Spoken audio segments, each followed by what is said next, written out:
This is Craig Haugard with your Financial Issues Ag Update.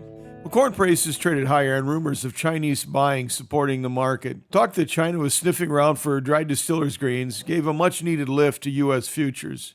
Now, in 2015, China imported 6 million metric tons of DDGs, but since then has been an annual importer of just 400,000 metric tons after adopting a protectionist strategy against imported feed grains. You have to process 3 million metric tons of corn to make 1 million metric tons of dried distillers grains. So re-engaging China back into this market should be really beneficial for the ethanol industry and for corn in general. As I record this, the overnight spot corn futures are trading a penny lower. Soybeans posted a positive close in spite of news that seemed to favor Brazil. Brazil maintains a discount over U.S. on soybeans delivered into China. Now, yesterday we saw the U.S. soybean CIF basis down 5 cents per bushel in a partial response to the price differential between ourselves and Brazil. Brazil's currency poked down to new record lows against the U.S. dollar yesterday as Brazilian producers continue to see their profits rise as the stronger dollar raises the price of interior soybeans in Brazil.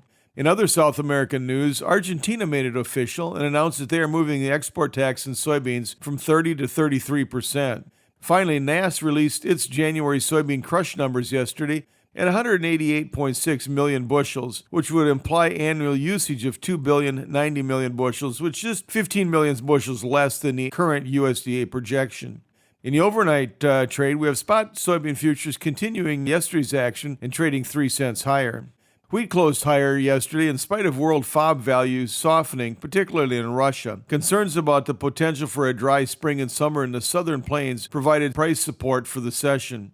In the overnight, however, that's disappeared and we have Chicago down 4 cents, while Kansas City and Minneapolis are each trading 3 cents lower as I record this. The cotton market slid backwards yesterday with May futures closing down 61 cents to settle at 62.77. In the overnight trade, we've reclaimed all of that and spot futures are up 67 cents as I record this. The livestock markets were a mixed bag. The April live cattle futures contracts finished down 5 cents, while April feeder cattle futures were $1.27.5 lower. Lean hog futures, on the other hand, had a stronger session with the April futures finishing the day 75 cents higher. Class 3 milk futures retreated with the April futures closing down 20 points, settling at 16.08. In the overnight trade, we have spot futures trading 1 point lower. Cash livestock markets were split. At the close, we had choice beef boxes 9 cents higher as they closed at 206.62, while selects were up $1.54 to settle at 202.70. Pork carcass values dropped by 50 cents to settle at $66.05 per hundredweight. This has been Craig Haugard with your Financial Issues Ag Update. We'll be right back with more financial issues after this.